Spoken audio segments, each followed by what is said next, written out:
T minus 30 seconds.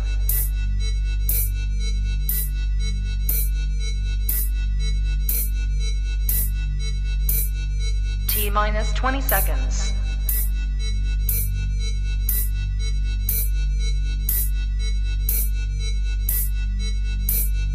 10, 9, 8, 7, 6, 5, 4, 3, 2, 1, 0.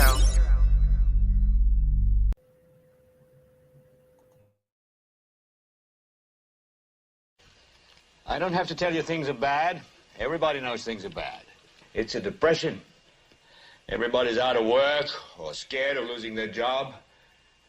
The dollar buys a nickel's worth. Banks are going bust. Shopkeepers keep a gun under the counter. Punks are running wild in the street, and there's nobody anywhere who seems to know what to do, and there's no end to it.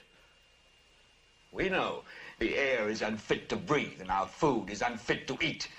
We sit watching our TVs while some local newscaster tells us that today we had 15 homicides and 63 violent crimes, as if that's the way it's supposed to be. We know things are bad, worse than bad.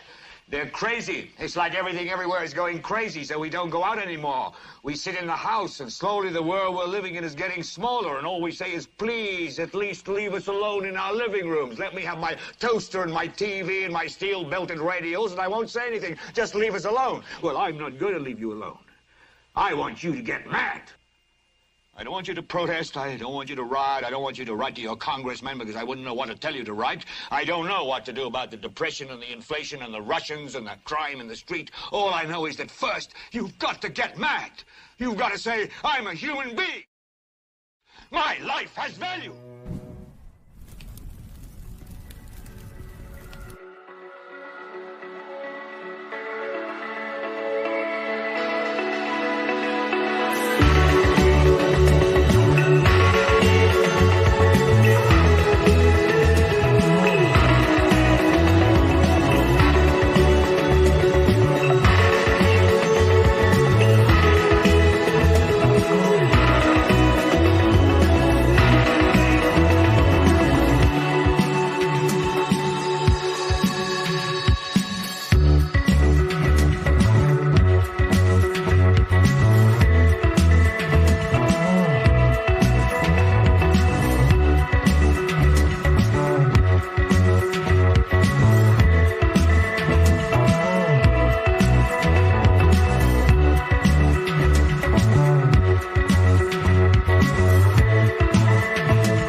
Good afternoon, good evening, everybody, and welcome to Global Watchman News. My name is Lori Swan. I hope you guys are all doing well. If you are in the live chat, we do ask that you keep it family friendly.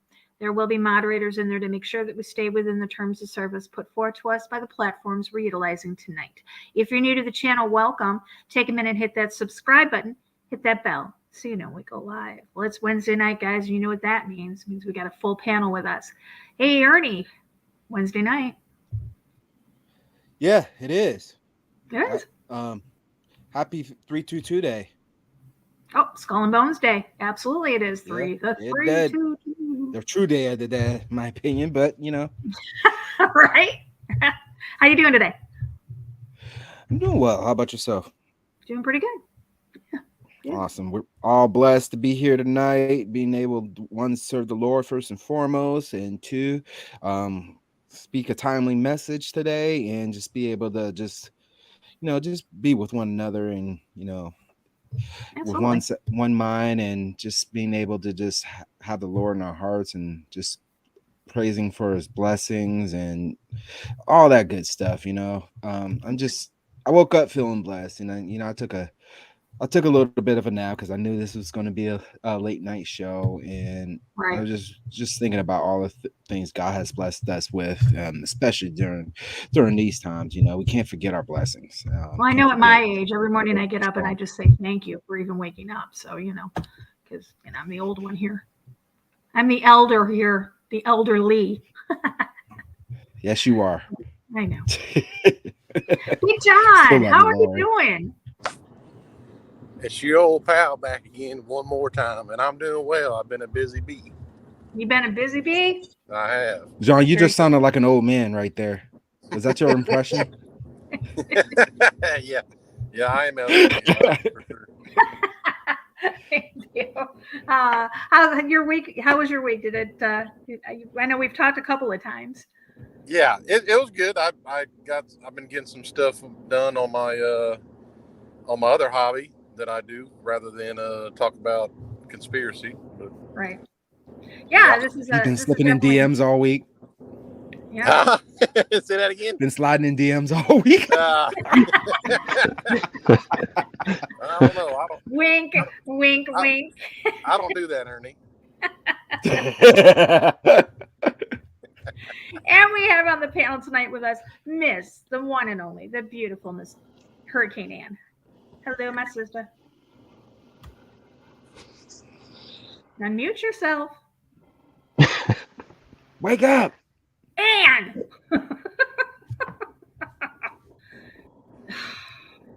Oh, her cat's jumped up there and knocked over the microphone. I'm telling you. All right, we're going to pass over in. We'll It's get back the to crows, I tell you. It's the crows. Hero, welcome. Hello, everyone. How you doing? I'm doing good about everybody else. I'm doing good, doing good. Have you been live this week? I think I've missed you. Me? Yeah. Yeah, I went live like one day. Oh, wait, you were at the gym. Yep. Well, I went live. I went live that day, and I was live for like 4 hours. Yeah. Yeah, I know you were live for quite a bit because I know you were in there. You were at the gym, and I said hello, and then I went back in, and you were still live. I was like, wow, hey, you had a good workout then. Not really. I was just talking a lot. So you one of those social gymites. No, I was talking on live a lot. I don't talk to people at the gym.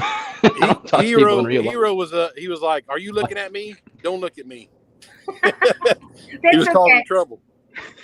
I'm not like that. Back when we were paying for the gym membership, I used to tag myself all the time so Dave would think I was working out all the time, but I really wasn't. Hey, Ann, are you with us now? I am. Hi. There she is, the beautiful Miss Hurricane Ann. How you doing this week, hon?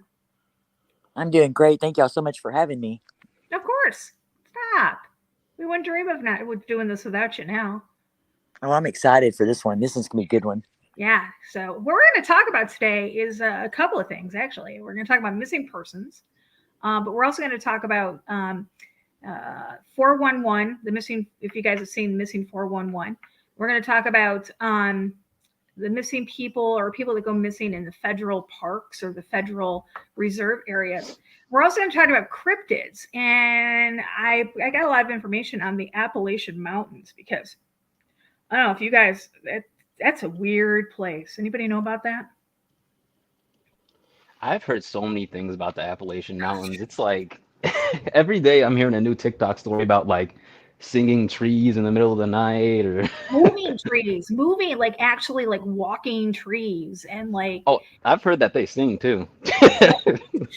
Yeah. Well, I know that. So little known fact, my father-in-law, he was an author, and him and my stepmother-in-law, she was my mother-in-law, they actually hiked the entire Appalachian Trail. It took him years to do it, but they actually did, and he wrote a book about it. And I really wish I would have had the opportunity to speak with him before he died to find out if he had any encounters along the way, because, I know that there's a lot of superstition and there's a lot of folklore and just a lot of really creepy things that, from as soon as it gets dark out, they shut all their drapes and they lock their doors. They don't answer their doors. They don't go outside.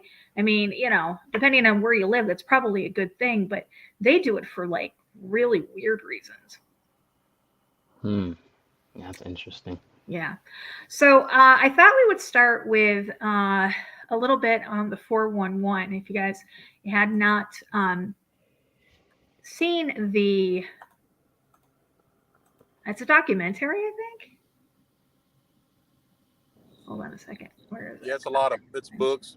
David started out with the books and he turns it into and put on video, which is just, I think it's way better because it's more interesting to me when he shows all the facts. Interesting. Oops, hold on a second. I don't want to do that yet. I'll play from the beginning. This is the missing 411, the UFO connection.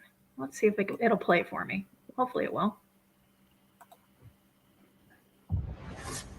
This is the location of a missing hunter. So it looks like people are snatched off the ground, and then some of them are dropped back miles and miles away. For thousands of years, the human species has looked to the skies in amazement at unidentified objects. We are staring at unconventional possibilities supported by witnesses, video, and most recently, our own government.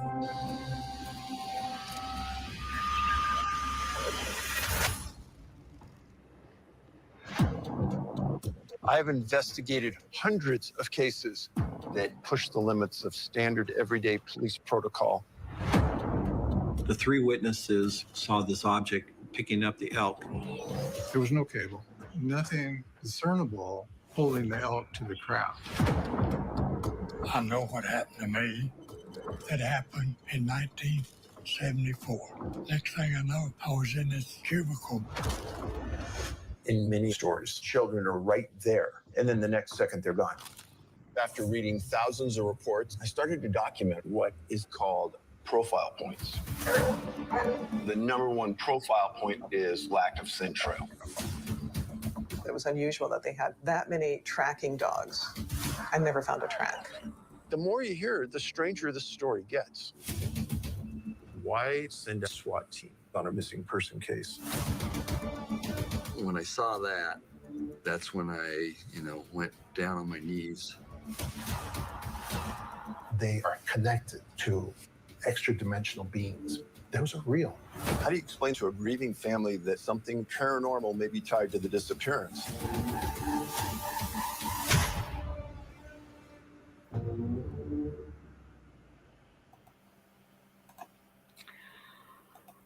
Thoughts? John, you said you watched Missing 411. What was your take on it? David Pilates, that guy, he's very serious.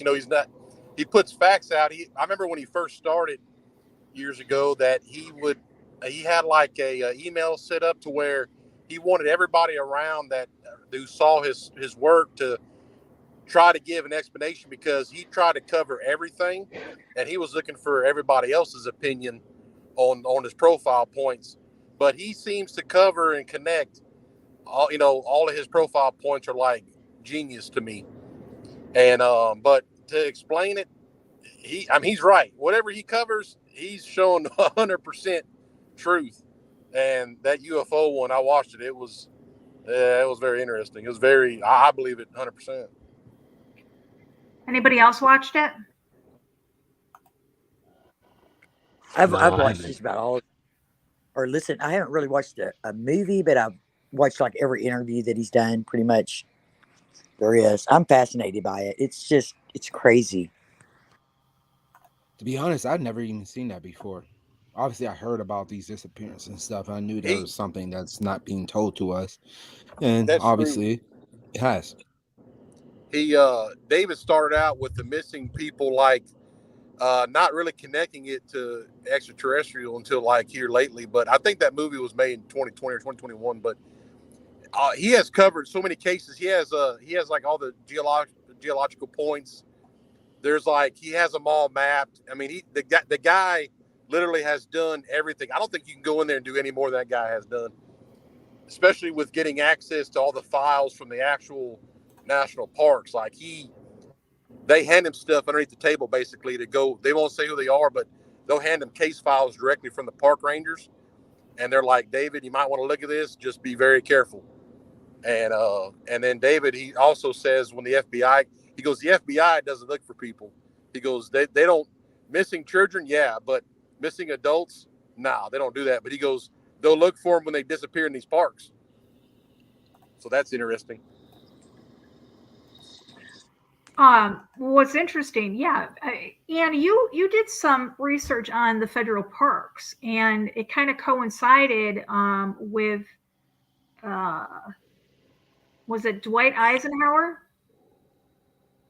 What I actually did was I was researching what I felt like was, long story short, 13 ancient subterranean cities. A legend about that is what I was originally researching, okay, which led me indirectly to the Long Beach area and all these different tunneling systems. So I started studying the tunnels, as y'all know, and started thinking there was this giant underground subterranean tunnel system in the whole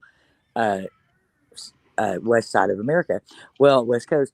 So as I started studying it more, I noticed that where I felt like they were at on my research matched up with the National Park Service, which matched up with the 411 also. So I thought that was really bizarre. And then it's also eerily close to it has a real similarity with the underground rail system maps that we've seen. Yeah, I couldn't find a map that looked. I looked all through the maps and tried to get the ones that looked like that you could see really good, and I couldn't find them for tonight. But if you do a search and you look for the underground tunnel system or the cave system and the national parks, along with the 411 missing persons, they overlap unbelievably. They really do. And it's crazy how eerily it's sick, it's crazy. Yeah. Well, now let's see. Let's go to, because the creation of the federal park system, I personally believe had something to do with the cave system, or had something to do with the underground tunnel system. I believe that the federal government, whichever president was in office at the time, that they would create another national park or another national forest or whatever it was.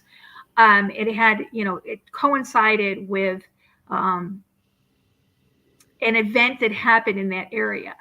It's kind of like, Anne, that you mentioned about the water underneath California. I think you and John both did last week. You talked about the water underneath California, and Obama was like, "Oh, we got to make that a national forest. We got to make that national land, so nobody, or federal land, so nobody can touch it." It was kind of that thing. It kind of what people have reported it is like the Grand Canyon actually underneath the Mojave Desert. It's actually what people that have reported on finding it's underground, obviously, but it's so vast that it's actually like the Grand Canyon. And imagine the Grand Canyon has all these caves and underground cities and everything else built with them, but it also has the river running all the way through it. Well, that's apparently how this is, and branches out several ways. So yeah, it runs all the way through and by my research, I believe that, it's all the way from Washington, Oregon, all the way down, California, and goes all the way down to South America, by the way. And, a lot of this comes from lava chutes, because it's the lava chutes from ancient times. These over these years, if anybody's ever read about these lava chutes, they're basically perfect tunnels. And so when you have a volcano, picture a tree, okay? So a tree has roots, and think about how many freaking roots a tree has and how far and vast they are, right? We don't even know how far these things go down. They don't even know. And so that's how a volcano is. It has these roots, but these roots are hollow. They're round and they're hollow. They're called lava chutes. And these tunnels go God only knows where. And think about how many, if you go and Google how many volcanoes in that area, okay? See, people don't realize how many volcanoes are in America. Dormant ones, ancient ones, they only know about a few of them. There's oh my God, there's so many just in California alone. It blew my mind. And every single one of those is like a tree with roots. You see what I'm saying? Yeah. That's just one instance of it, not to mention the reports of all these Grand Canyon-like structures that run all the way through it. So that's what, and I originally kind of noticed that too when I was looking at Bigfoot. So now that we're talking about cryptid, if y'all don't mind, because I had suspected that Bigfoot was a subterranean cryptid, okay? An ancient subterranean cryptid. And my theory, again, went back to these underground tunnels and systems that I believe runs all the way through these caving systems and everywhere else. And so I thought that maybe it was, that's how Bigfoot came in and came out, Mm-hmm. just appeared in and out because I thought Velvet was going underground. And I still feel like that's what's happening. Mm-hmm. But I feel like what's happening is like, have you seen these videos and stuff where they're like showing these mountains and all of a sudden there's an earthquake or something and then parts of the rock fall off and they see there's this perfectly built like building inside of it or something, you've seen stuff like that. And I just kind of feel like, like maybe there's like trap doors there or something, like they look like rocks or whatever, but that actually open up. And that's how these people just disappear with no scent. Well, I mean, a lot of people have also talked about how alien technology or how, for lack of a better word, alien technology is used to cloak things, hide entrances, make it look like it's something that it's not when it really is. And people kind of stumble into it because it's human nature to be nosy. They find something, they go in and, they get taken. Dwight Eisenhower's granddaughter, what's her name? Laura Eisenhower, swears that her grandfather, President Eisenhower, that he entered the United States government into a treaty with aliens. And this was in exchange for, he allowed them so many people per year to take and do experiments on. You guys heard anything about that, John? Yeah, definitely. I think it was 1954 maybe or something like that. Yeah, February 20th, 1954. Yeah. I mean, I don't know if like anybody, maybe David might have mentioned how many people. What is the actual number of missing people in these parks every year? Well, I pulled up, and let me see here. It says hundreds of thousands of people go missing in the United States each year. Most are eventually found, but sadly, a large group remain unaccountable for, according to the U.S. Department of Justice's National Missing and Unidentified Persons System. There are 22,740 missing persons in the United States at any given time.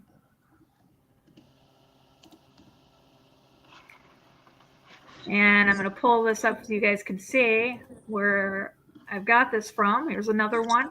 How many people go missing in the United States every year? 600,000 people. For one reason or another. 600,000 people. Now, guys, I'm going to be honest with you. How many Amber Alerts go out? Not many. Yeah, not a lot. Not I wouldn't be surprised if you had to like pay to get an Amber Alert or something like that. Well, the head of the Amber Alert system, Laura Silsby, her name has since been changed, but Laura Silsby was arrested after the Haitian earthquake. She was trying to smuggle 33 children, I know that number, 33 children across from Haiti to the Dominican Republic, and she got arrested for child trafficking. One of Clinton's lawyers represented her. And then, after all it was hush hush and all of it was put away, she became the lead, the head of the Amber Alert system here in the United States. So you got to ask yourself, is it not to make fun, but are the chickens guarding are the foxes guarding the chickens here? I didn't realize that. That goes to show you. I mean, that's just how corrupt it is. But it's like, how can they find a bank robber from like a grainy video and find him the next day, but they can't find all these kids missing? Because that's the thing. The kids, it's planned. Any kind of recovery is planned. Not like, if an estranged father grabs their kid, or you know what I mean. That's like a real Amber Alert to me. But the ones that they won't ever show you, all these missing kids, like the ones you got to go see at Walmart and stuff, it's like nobody can find them. It's because it's planned. Because y'all can find a bank robber with, you know, filmed with a potato, but you can't find all these kids, you know. Correct. Yeah, and you had mentioned Walmart, and it's funny you should mention that because I had that pulled up also to talk about, is the fact that, you know, you go into Walmart. I can go into my Walmart here. I have, I think, 3 just in my area. And every single billboard on that one area is missing children. And they're not the same kids because I've looked. I've actually gone in there purposely to look at the children to see, are they just the same ones from, you know, the other Walmart? And they're not. Really? The names are different in the same picture kind of deal? No. We're talking just, you know, different totally names. Oh, You know, yeah. Lori, don't you know that traffic people that have survived said that the Walmart bulletin boards are actually what the auctioneers use to auction them off? That does not surprise me because I ran across a website and I don't know if I kept it. I can find it because I sent it to somebody. And it had a list of names, a list of dates, a list of their blood type, their ages. It was kind of like a WikiLeaks drop. I don't remember if it was, but it was something like that. And it was quite disturbing, to tell you the truth. And I kept it purposely because what I wanted to do was go back and look at the names and see if I could find a missing persons report to verify and validate this document. Because I don't just, you know, I wouldn't just pull that document up right now and say, look at these names, unless I had, you know, vetted the information on it. But, you know, it was unnerving, the amount of names. There was like, I don't know, 15 or 20 pages. It's crazy. Like, I was looking in November, I noticed there was like 30 missing women, all with like brown hair and brown eyes, all of them in Minnesota. Then the next month in December, there was like 28 missing kids in Las Vegas that all had brown hair and brown eyes. And I'm like, how many other, and I don't even watch the news or read newspapers, and I just stumbled upon that information. And so I'm thinking, how many other states does this go on that we don't even know about, where all this is happening? That's a lot of freaking people in one area, y'all. That's crazy. Why isn't, I mean, I this would like should be news. I would like to know the blood type of the people that have disappeared, these 600,000 people. I would like to know the blood type, because I seriously believe that there's something going on with the Rh negative. But that's something that, you know, I've come to the conclusion of through years of researching and stuff, and knowing that, you know, that is, you know, Eisenhower, he did an agreement. He agreed that, you know, these aliens were allowed to take so many people each year for medical DNA manipulation, medical experiments, genetic tampering, whatever these wanted to do. And I believe a lot of them were taken, as Phil Schneider described to us.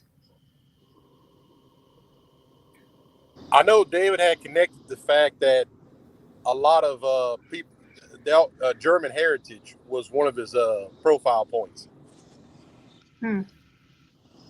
That's interesting. Do you know that when, do you guys remember the Gabby Petito story? She was killed by her boyfriend, and Brian Laundrie, I think his name was. And they were looking for her, but while they were looking in the last park that she was at, they found something like 3 or 4 more bodies. Yeah, they sure did. My question is, what? I said, say what?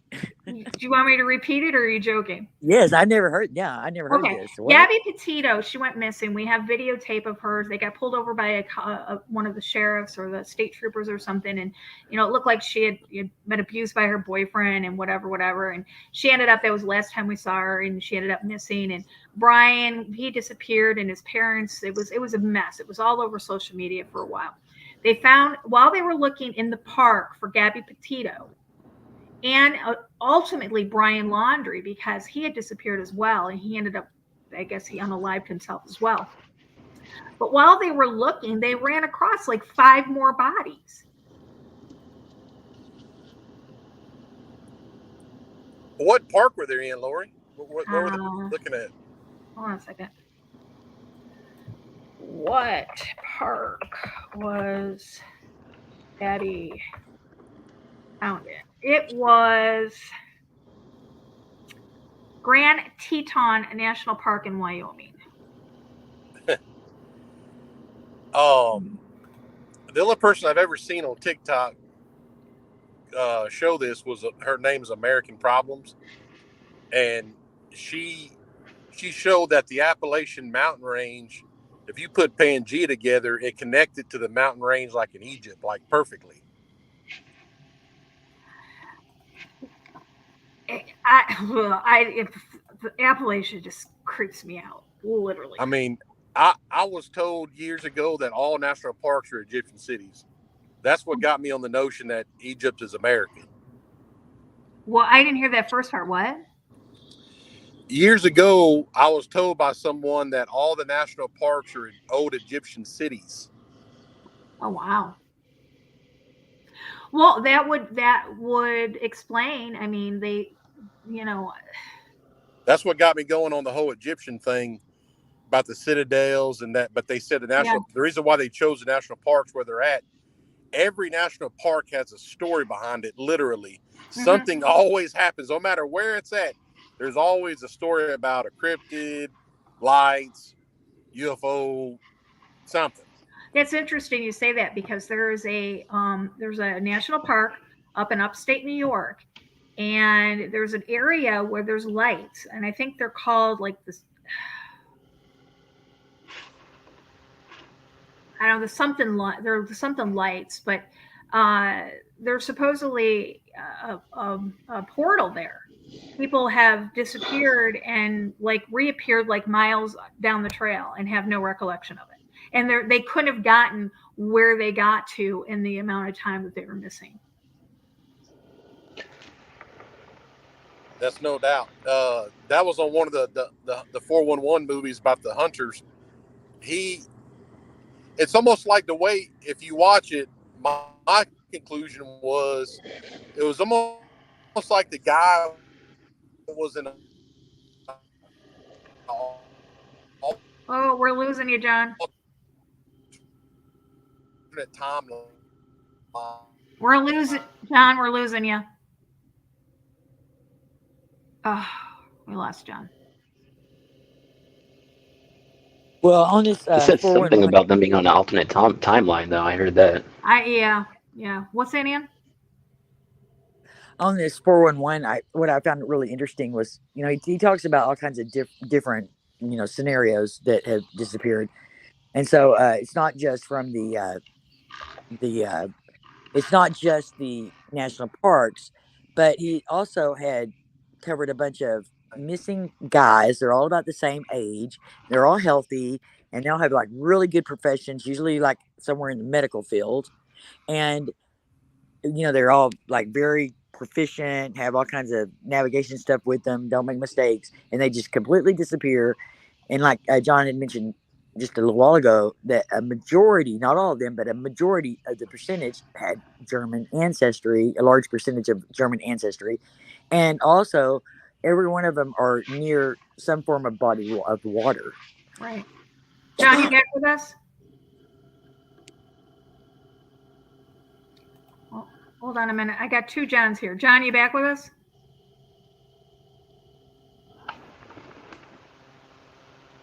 John. Big John. They cloned him. They did. All right, I'm going to... All right. I kicked the one, so he'll come back. So with all these missing persons, I was under the impression that they were just being gathered for like sacrifices and stuff like that. So from what you folks are telling us, that is something more than that? Like they're being abducted by spiritual entities, or? I think it's either Nephilim or Skinwalker or something like that. Just because like how strange a lot of the disappearances are. Yeah. And also because like in those national parks, people always claim that they see like skinwalkers and things of that nature out there. So, Johnny, back? Can you hear me now? Now we can hear you. Go ahead and Okay, finish. good. Oh, I was saying about the one guy on that story. He was a hunter, been up there 1,000 times, expert elk hunter, same trail. He disappeared, and like a year later, they were finding his backpack, his bow. But the way he set everything down, they even found his thermos. It's like he just sat there and rested, drank out of his thermos, and these people lived right there. It was like he was watching their house, but never went for help. And my conclusion was it was almost like the guy was like in an alternate timeline, like he was there, but there was no house there. You know what I mean? Yeah. Because it's like, and then they found him. Another year later, they found his remains, and he was right there next to civilization. It was called the Crazy Mountains. And yeah, and I saw like, there was Dave was watching something on TV the other day. I don't know which show it was. I think it was either the History Channel or National Geographic. It's one that we've been watching the last week or so. And it was a woman who was on the Appalachian Trail, and she had wandered off the trail to go pee, like literally like 30 feet off the trail, and got lost, and she wasn't found for like months later, dead. No, exactly. And they had her name was like Audrey Kaplan, maybe. She was hiking somewhere. I don't know if it was Nevada. No, it was New Mexico. The same trail. They have a house in Santa Fe. They go to Santa Fe National Park. She disappears. They search and search and search. Find her like 5 days later where they already looked. And then she was dead, face down in the water. But her autopsy, that was the strangest part. They didn't know how she died, but she was intact. No puncture wounds, no animal attack, but they couldn't tell how she died. Well, they called it a drowning, but then the coroner said, well, no, technically she didn't drown. So that's like the biggest mystery. But yeah, she's literally, like you said, 30, 40 foot from the trail she's walked for 10 years. And then she gets lost for days, and that's just very weird. That is weird. That is very weird. We're sitting here, we're talking about the different national parks. Literally every single national park has some sort of cryptid associated with it. It's true. When you get a chance sometime, everybody listen or whatever, Big Bend and National Park in Texas, close to Marfa, where the lights are at. It's a known thing, and this may not be known, but Border Patrol doesn't go in there. If you can call all day long, they will not go in there to go capture any kind of illegal immigrants. Wow. And they, like, the cops have nothing to do with that place. And there's lots of disappearances that are like underneath, they're under the table, not really talked about. Wow. And as close it is to the border, that's very odd to me that Border Patrol will like not touch it. They don't mess with it. And that's where they found them dinosaur footprints, I think. That's crazy. Yeah. I mean, if they won't go in there, I mean, what's weird is a lot of times when a person is reported missing, the whole investigation is kind of odd. Did you know that if you go missing at Disneyland or Disney World, the police report doesn't say you went missing from that particular park. It lists you as missing from your home state. How can you do an investigation properly? Yeah, that is weird. Yeah, when you start out with altered, facts on it. Yeah, kind of like the autopsy. They'll tell you one thing, but then the actual record autopsy says, "Oh, we don't know how they died," because that's just not that woman. That's a lot of cases. That's one of his profile points. That the autopsy never shows anything because they have no idea. Right. Here's just one. This is a Blue Ridge Mountain. This is a travel guide I found for the Blue Ridge Mountains. And right on their front is, look at this. There's our representation of Bigfoot. I happen to think Bigfoot is probably a Nephilim hybrid. What do you guys think about that? Oh, most definitely. Yeah. Even in the show Attack on Titan, there's a character called the Beast Titan, and it looks exactly like Bigfoot. And in Attack on Titan, basically the Titans are at least like the most powerful Titans are half human, half Titan. Right. So Right. The He's demigods are. inky. Yeah, Bigfoot's inky. Ooh. He was Gilgamesh's best friend, who was like a ape-looking, hairy, big old giant that was all hairy. And he was Gilgamesh's. I think they were like gay lovers or something. To be honest with you, these stories are kind of weird. But yeah, they were like best BFF, like the bestie. First they warred, and they were like, and they were like similar to each other. Like they were in stature, like fighting each other. Like, so they were like a good match to each other. And so at first they were like enemies, and they were like besties, and just wanted to die without each They were other, kind of stuff. frenemies. You know? They were frenemies. Yeah, they were big time friends. So yeah, it's Bigfoot. It's inky. You ought to read about it. It describes it perfect. I mean, the hair and everything.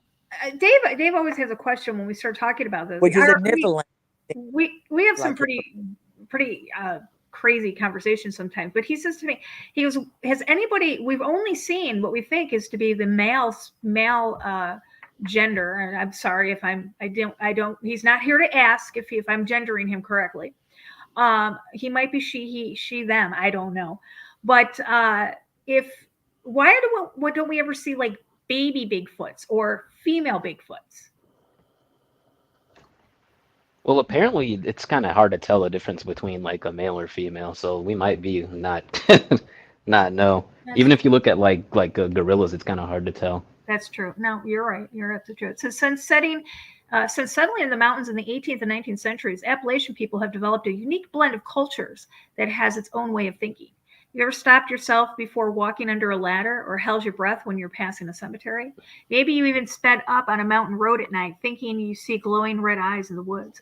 Appalachian culture is known for superstitions and legends like these. While they may not be as widely practiced today, these myths and mountain folklore were passed down by countless generations. It says the Appalachian culture is full of its own myths, legends, and ghost stories, many of which were made famous by TV shows such as The X-Files and Mountain Monsters. Here's the thing. I think Appalachian folklore and these, like at the Bell Witch, Bigfoot, the Brown Mountain Lights, the Flatwoods Monster, Moon-Eyed People, Mothman, Wampus Cat, and the Wampus Cat. I think it has to do just like the Greek and Roman mythology. We were told that they were myths, but in reality, they were real. And I think the same thing applies to these entities or these cryptids. That's true. Remember, I don't want to go back to the Ishtar thing, but on her gate, there were 3 animals. There was that bipedal dragon thing, and then there was a lion, and then a bull. And those are represented as real, even when it shows her in other inscriptions, she has the same the dragon thing and then the bull and the lion. So it's like, well, where did that go? You know what I mean? Where's that thing at? Because it wasn't very big. It just had a dragon head and almost looked like a T-Rex kind of. But yeah, that's on the gate. I mean, they wouldn't just make up something to put on that gate, or make statues of her with it. No, back then they pretty much they used what they had, or they used what they knew. Yeah. Yeah. I just, something just came to mind, and I'm just going to throw this out there to the panel and people in chat. So if Eisenhower made a pact with these entities, and we're going to use aliens, air quotes, just for lack of argument here for this show. If he made this pact, this treaty with these aliens that allow them to take so many human beings every year and do these scientific experiments on DNA manipulation, who's to say that these cryptids that we see or that we hear about in these national forests aren't really human beings that have been tampered with by the aliens.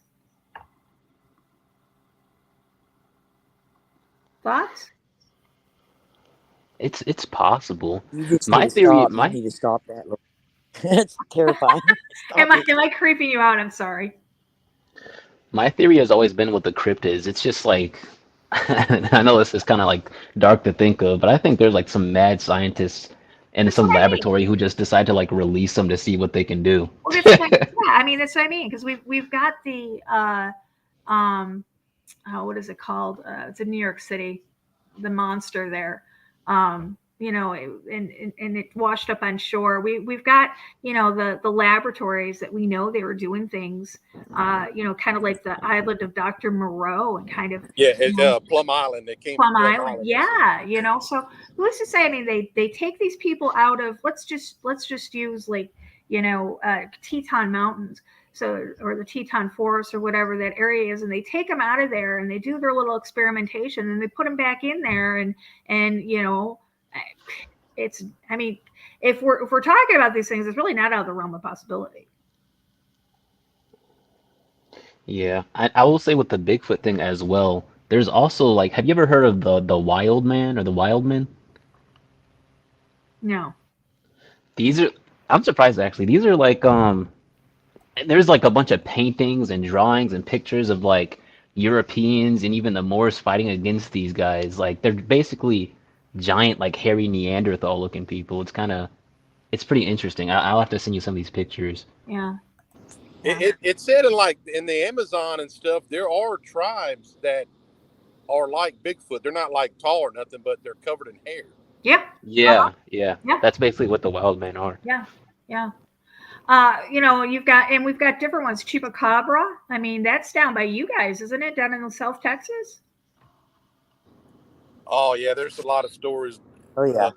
I know there's some old like footage, which, you know, I don't know if I know a cop had captured one on, like, he chased it with his camera on the car, and it looked like a damn hyena, but man, it looked really ugly. But I don't think nobody's ever seen anything like that, and that's what they're saying that it might have been. The chupacabra is nothing compared to the jackalope. Now that's what's really terrifying in Texas. Wouldn't you agree, John? I mean, that's like the most scariest cryptid we have. I'm going to show you guys. The rabbit the thing? Jackalope. The jackalope. Oh, yeah, that's terrifying. Yes. It's just Don't a come to rabbit Texas with or the antlers. jackalope. There's no jackalope. I made a video that kind of went viral, and we That's tricked pretty someone in funny. Australia. I think when you see Ann with that, she has a 6-pack of Coors Banquet with her. That's right. Yeah, and a big fatty.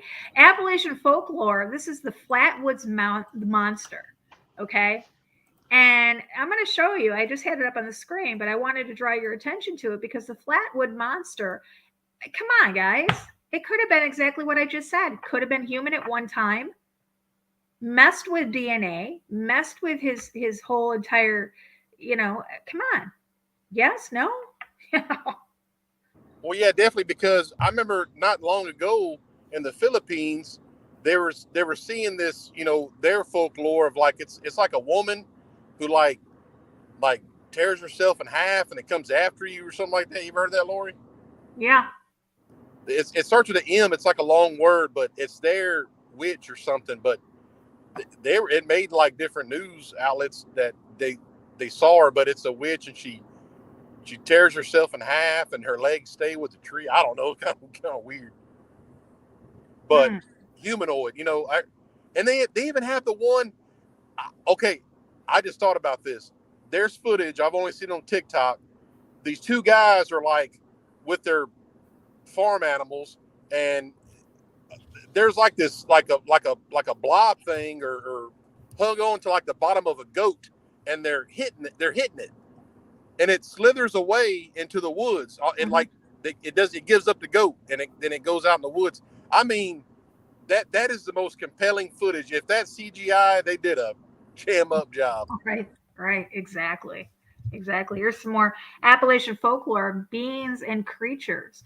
We got the Wampus cat. Guys, they've even got statues They've got statue. I mean, look at this. They've got a statue. This is a bronze statue of the six-legged wampus cat located in Conway High School. I don't understand why you would create statues of something that is just folklore, but that's just me. I don't know. I think it's just pretty creepy. Another one is Mothman. And if you are interested, guys, you can watch the Mothman Museum on a live stream here on YouTube. It plays 24/7. It's called the Mothman Cam. And what happened was the Mothman,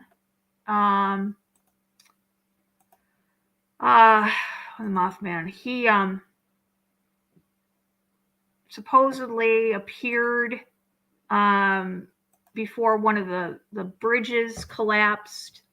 And I can't remember when. What was the Mothman Bridge? I had it pulled up and I must have.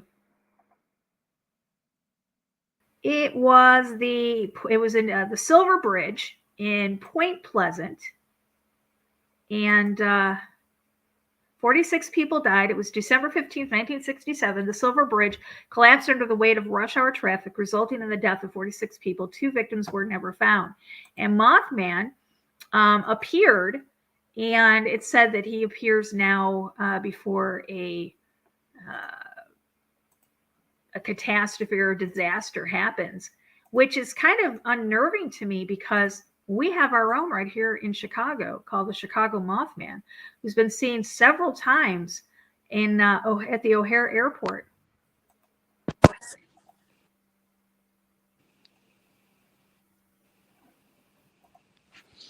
I think the Mothman is the most interesting of all the cryptids because he's always showing up during like really big like events and stuff like that. I always thought that was interesting about that one. There's no other cryptid who does like something like that. You know what I mean? All the other cryptids are kind of just like off doing their own thing. He shows up like when a giant bridge collapses and a bunch of people like pass away and stuff like that. He's almost like a harbinger, kind of. Yeah. And I got I keep going back to the Appalachians because they are just. I got a video I'm going to play for you guys. Let's watch this. This is called Multiple Skinwalkers Screaming at Each Other in the Gila National Forest. And these are supposed skinwalkers. Let's take a listen.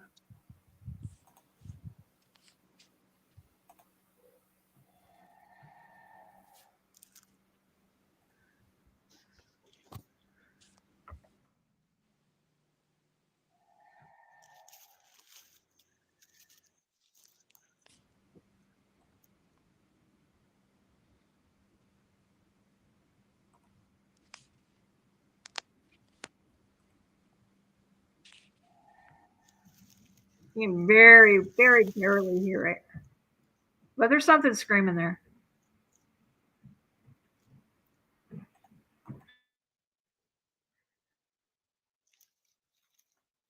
Okay, I have another one. Let me get to the other one. Listen to this one.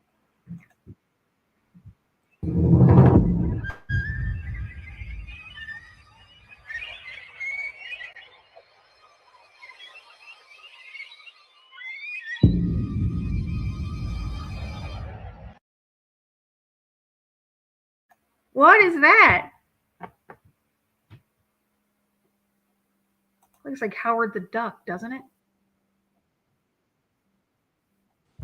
Oh my goodness. Yes.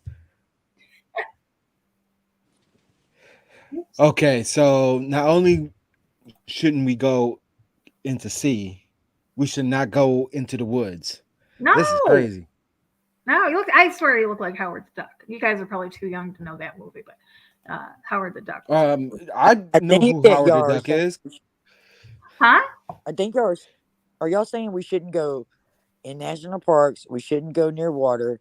We shouldn't go near the Appalachian Mountains. Where else should we not go? There's nowhere left. Yeah, there is. Space. Right in my house. Stay in my house. I'm sorry, but I think the Appalachian people got a just the amount of stories that come out of the Appalachian. I mean, there's one guy, he said that he was driving, or no, he was walking. He had left his car and he had his gun with him, and he was out hunting. I think it was either deer or something.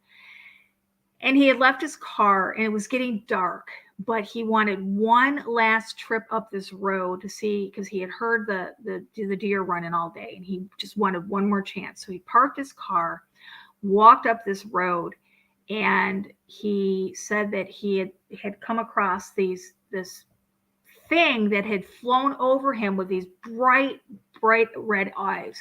And he started running toward his car, and just as he was running, he saw the parks ranger pull up next to his car, and he comes running up, and the guy, he stopped him and he said, "What are you doing out here?" He goes, "It's getting dark." And the guy says, "Did you just see that?" And he goes, did I see what?" He goes, "A thing that just flew." He goes, "And it had red eyes." The guy goes, "Get in your car and go home."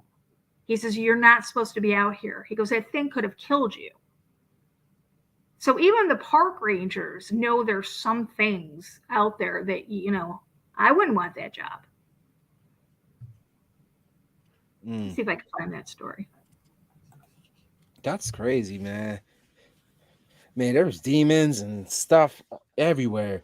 It brings me to a memory that I had of when I was back in college the first time.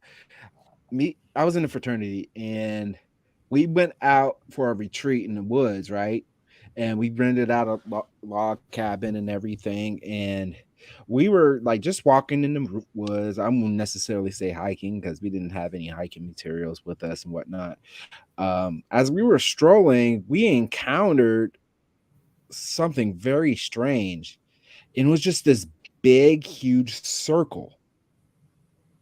And there was like bones all in the circle.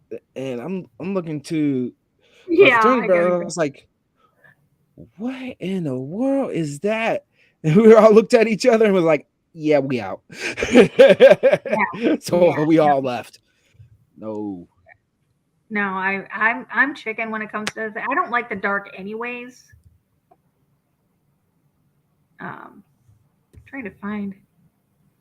There's so much. I mean, if you just Google Appalachian Mountain monsters or Appalachian Mountain creatures, let's see.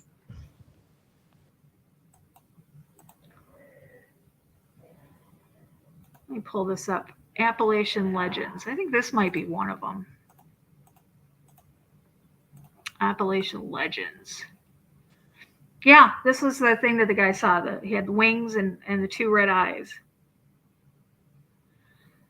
Okay, I showed you the Flatwoods monster. That looked like a human being. The Mothman, I mean, a Bigfoot has got to be a humanoid. Brown Mountain Lights and Bell Witch are the mysterious folklore of fact. We talked about Bigfoot. Brown Mountain Lights. Over the dark skies above Brown Mountain, North Carolina, eerie ghost lights have been spotted in the night sky for over a century. So many eyewitnesses, the lights appear as glowing orbs that hover in the sky above the mountain before suddenly disappearing or soundlessly exploding. The first reported sights of the Brown Mountain Lights was in 1913 by a fisherman who claimed to see an odd red light dancing above the horizon. Sightings continued in 1922. The U.S. Geological Society investigated, determining that the Brown Mountain Lights were really just the headlights of cars or passing trains.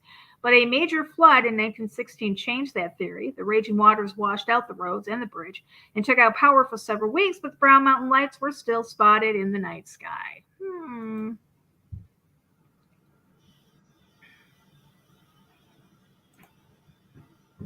Interesting, guys. What's your thoughts on the different lights in these national parks? Because there are a lot. Oh, what do you got for me? I haven't heard about any lights. I would like to hear what do you know about that? I actually haven't heard anything about it. Well, there's a lot of these parks, again, like up in upstate New York, and it's called I want to say the Syracuse Lights, but I think it's further north in Syracuse. I'm gonna wait for 1 second. I'm going to wait for Hero to get back because he sent me pictures, and I want him to be able to explain them when he comes back. I think most of those lights, I know, like for the Marfa lights, that could be horizon things. I mean, it could be craft. It could be just an orb, portal. You know, it could be all kind of stuff. Yeah, lots of orbs. And, you know, Danielle had a good point in chat. I mean, she said, I refuse to live in fear and love to explore. It's not my time to go. I guess I'm gone. God won't take you before he wants you. Yeah, you're absolutely right. Yeah, that's true. I mean, these are all just demonic entities. I mean, they flee at the name of Jesus Christ. But, you know, it is interesting to see how the devil works the entire world to and fro, in the woods, especially because it's more hidden. They can hide in the dark, and they know people like to go out into the woods and like to hike and like to explore and stuff like that. So that's perennial ground for them to come out and Not a lot attack of traffic, though, goes into these wooded areas. I mean, when you think about it, I live in an area that is surrounded by protected land, like literally. Where I live, let's see if I can pull up a map to show you guys the anything could live around my area. And this is just my area. You guys, I mean, just because I live in Chicago doesn't mean that I live in a big, huge city, because I'm going to show you,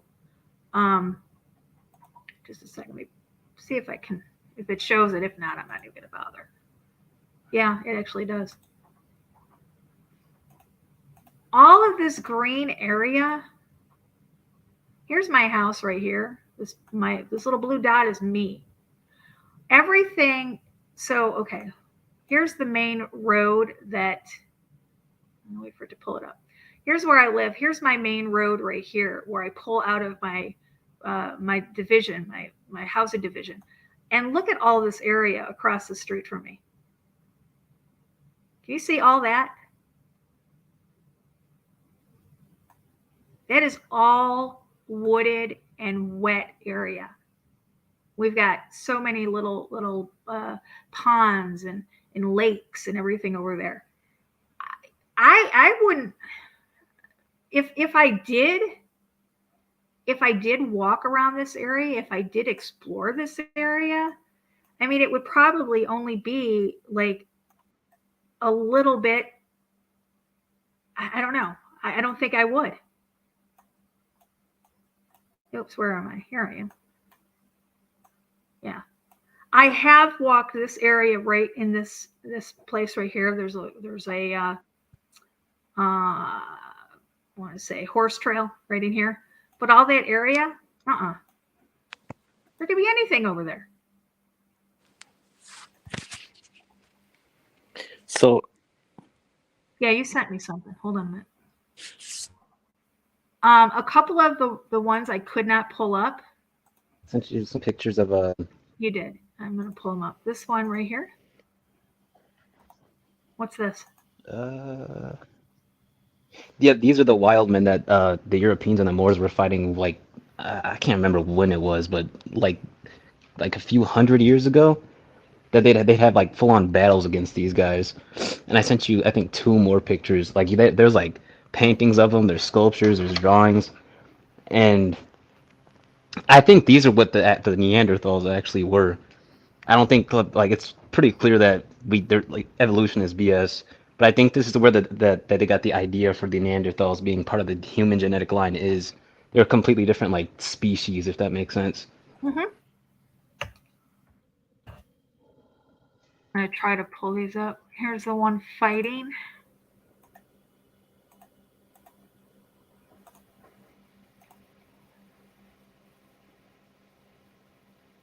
Oh yeah, he's if I can pull it up. No, I can't pull it up. But that looks like, you know, he's awful hairy, huh? Yeah, and he's really big. And he's really big. And what we talked a couple weeks ago about the Nephilim and how they're the huge. Okay, that's the same one. And I think the last one is a different one. I don't know why the link sent kind of weird. All right. I had to copy and paste them because they were a little. What are these? Those are also sculptures of the wild men. Oh wow. Yeah, and there's like a bunch of like statues and all types of stuff of them. Interesting. And this is from over in Europe. Right? I believe so. Wow. I believe it's in Europe.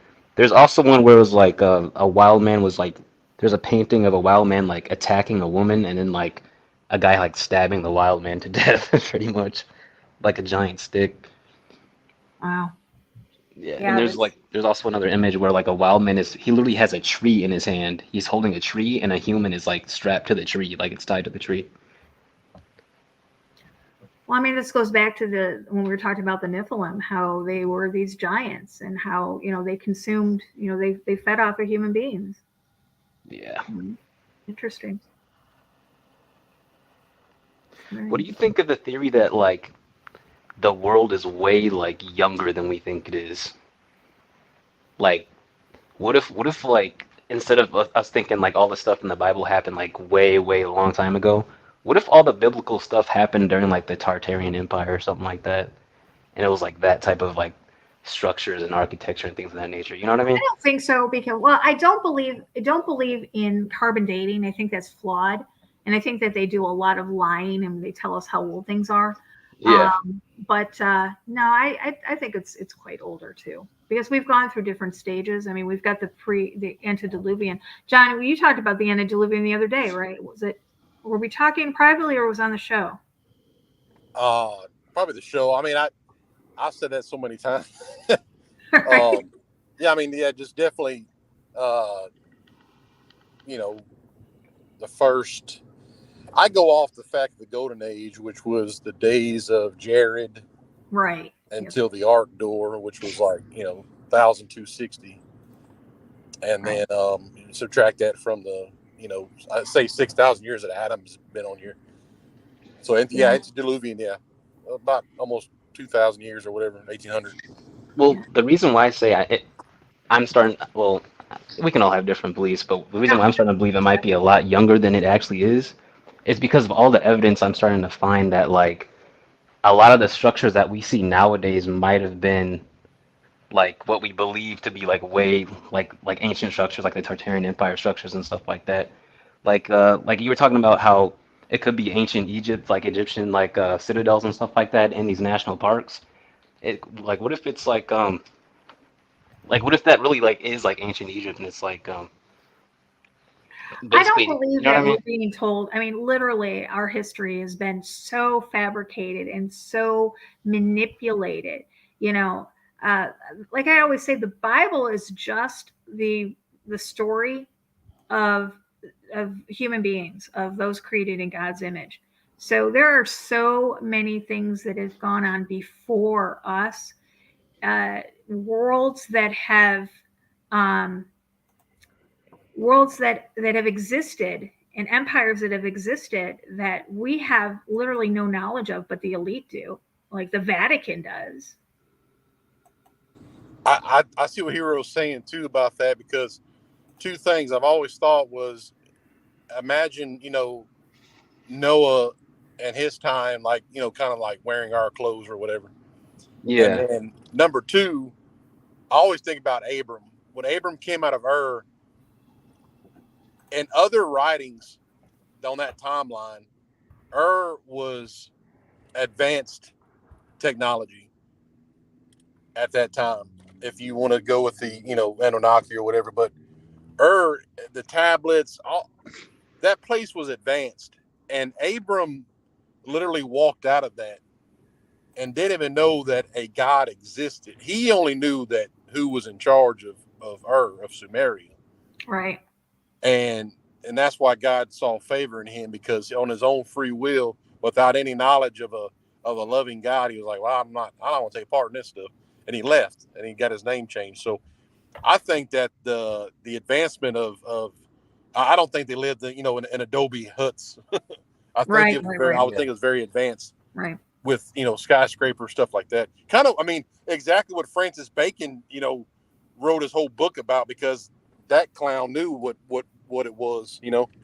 Yeah, he had knowledge of Atlantis. Exactly, and I think I think they all had the same blueprint. All the Nephilim cities, especially whether they were during the times of Jeremiah or not. But I think they all had the same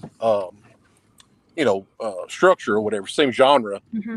And because Francis Bacon really alluded to the ascending masters and the 5 sets of twins who ruled Atlantis. And it's the same. It's the last empire as described in Revelations, that 10 kings. I mean, that's same thing. 5 sets of twins could be the 10 kings. But anyhow, I think that it was advanced, and whether mud flood or they blew it up to make you not think about it. I think Abram literally came out of a city. Yeah, and that would tie directly in with like I believe the Tartarian Empire. Like, for those of you who don't know, there's probably a Tartarian structure in every person watching this video city like right now that you can like just go and see, and you can tell because the top of it is metal, and it makes you wonder like why would the whole bottom part would be like. It usually has a antenna Yeah. antenna like a structure on the top, and it usually has like round windows, and it kind of has like an old Victorian architecture to it. Yeah, and they'd have the metal top to like conduct the electricity from the air, like the luminous energy. And it never made sense to me how like the only super advanced civilization we've ever found is Egypt. That never made sense to me. Like, this is the only, like, that and like the Mayan pyramids are like the only structures on the planet where it was like, oh, I wonder why these guys are so much more advanced than everybody else. It's like, maybe they weren't. Maybe everyone was that advanced, and those ancient civilizations are just being hidden. Because you got to think, like, if you want to hide history, you probably want it to be, you want it to seem as far removed from us as possible. So it's like, oh, that was millions and millions of years ago. It was like way over here. It wasn't over there. It's like, you know what I mean? So they always try to like flip it on its head, pretty much. Right. And I mean, the reason for the flood in the first place was because, I mean, you might as well say it was ancient cryptids. They were, chimeras. They were, human, animal, human, whatever hybrids that we're seeing today that we can't explain, but they're considered folklore now. Yeah. Ernie needs to leave. He's got a family emergency, so he's going to be stepping out. Hope everything's all right. We'll be praying for you. Yeah, look over in the private chat if you want. So yeah, I don't know if this show's going to go 2 hour or to the 2 hour mark. I think I don't know. I didn't have a lot. I do have a video. If you guys are interested in watching it, I will put the link for you to watch it. There's 2. One's called Aliens Had Made Treaties with the U.S. Government, because I do believe that the U.S. government is well aware of what's going on in our national parks. And the people that have disappeared. I do believe that the U.S. government, because John, you had mentioned that a lot of times these police officers or these people that are supposed to be the ones that we go to help, they won't even investigate. Yeah, they won't, because they've been told by their upper echelon. Mm-hmm. If it turns to that, it's like either you'd be a laughing stock, or people roll their eyes, or they do know they don't want to get involved with it because they can't defeat it. Right. And then it'll get them, or well, yeah, or they know about the treaty. What I mean? The guy's going, screw that! I ain't going in there. It's not going to get me next. You already got 2 people. I'm going home to my family today. I think I think when it says in the scripture that God doesn't make deals, you know what I mean? I don't think that's just like too, it's like, no, why did he have to mention that the Almighty doesn't make deals? It's because if you do make deals with something, it's not him, it's something, it's totally opposite of him. And I'm sure it goes, it extends out, but you can deal tell with somebody. It's a give and take. I mean, to you know, to like, if I make a deal with you, I give you something for something in return. Yeah, and I think it goes beyond that.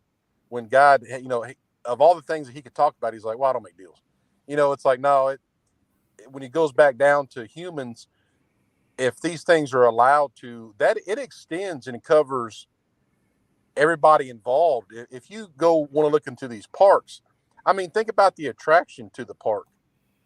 You want to go see it. If it was just some wooded area, I played in wooded areas when I was a kid and never saw a damn thing. And I mean, talking about some deep wood stuff, but was it articulated to that, you know, to that Right. genre?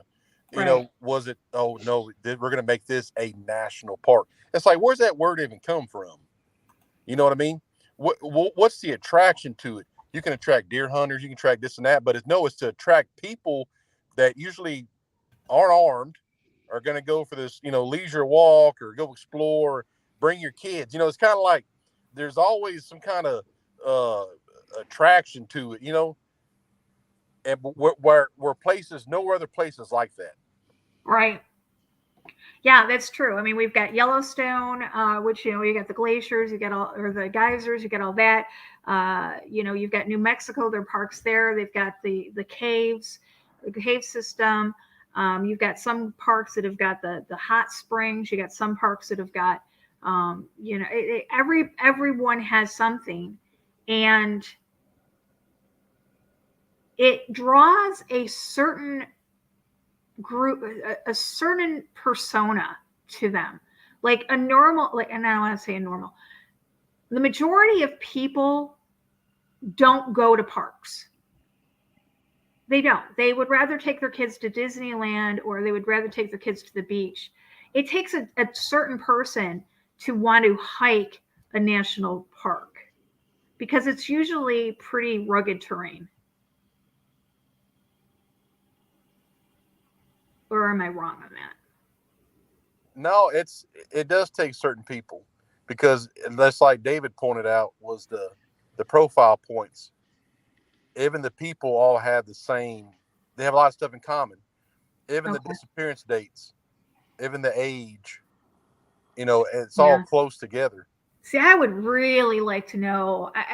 I've always gone back to the RH factor of the people that have disappeared. I would not be a bit surprised if the majority of the people that were taken or went missing in these parks were RH negative. You know what? That actually makes sense, because usually the people who like to go into nature and stuff like that a lot tend to be very like spiritually in tune type people who like really enjoy nature. So maybe it does have something to do with that, because we know RH negatives tend to have those spiritual abilities and things of that nature. So maybe that does tie in. Right. People I've talked to before that have RH negative, they'll have it. This is what reminds me of that. They'll have connection with, you know, they're visited by, you know, whatever entity visits them. But they'll tell me that people are attracted to them, not like, you know, want to date them, but just like want to be around them. And then, but when the person comes, they'll feel uncomfortable. Like, you know, well, that's not, they have something attached to them. So they're, you know, they're picking up that this person is oppressed or possessed by something. And to me, that entity knows that they have that blood, and it charges, like they get enough power from that person, you know, where they can kind of cross into our dimensional plane. Right. So these people are out walking in these old adjacent and distant cities, and Stargates are a dime a dozen. Who's to say that these people, you know, if they are RH negative, aren't charging the atmosphere and literally being pulled into another dimension? Yeah, John, you mentioned that, you know, Stargates are a dime a dozen. You know, when I first started researching Stargates, I kind of thought that they were rare, but I'm realizing now that they are all over the place, like literally on every ley line, every ley hub. You're going to find some sort of a portal or a doorway to another.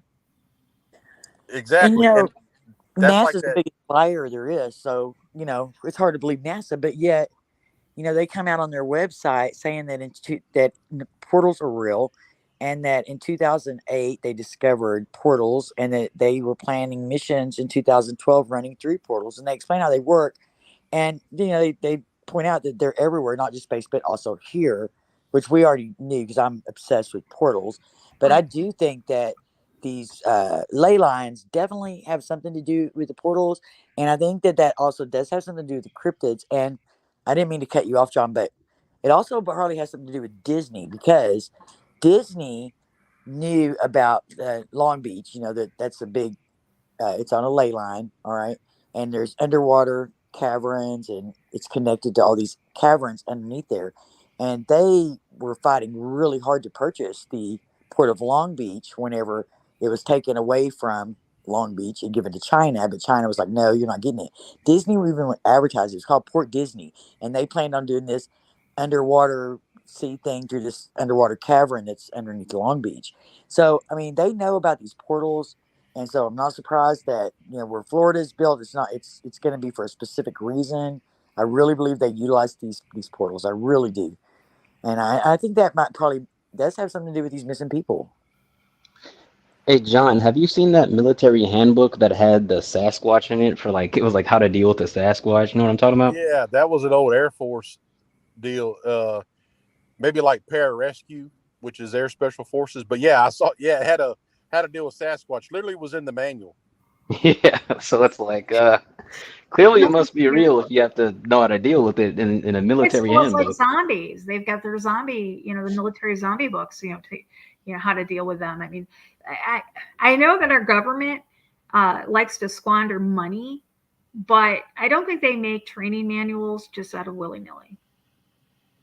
Also, today I saw Tucker Carlson went on that Full Send podcast, and he told them that, I don't know how long ago it was, but it looks pretty new. But anyhow, he told them that there are actual court cases for military members' families that have been killed by UFOs. And they're trying to decide. What? Yeah, because I saw that too.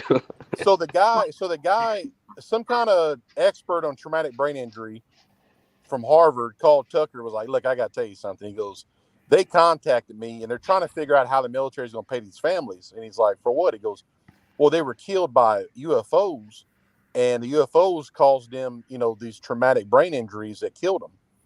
And they're trying to figure out how they're going to, pay the families, but they're trying to put it underneath something that doesn't say whether they were killed by UFOs, because these are actual court cases that exist.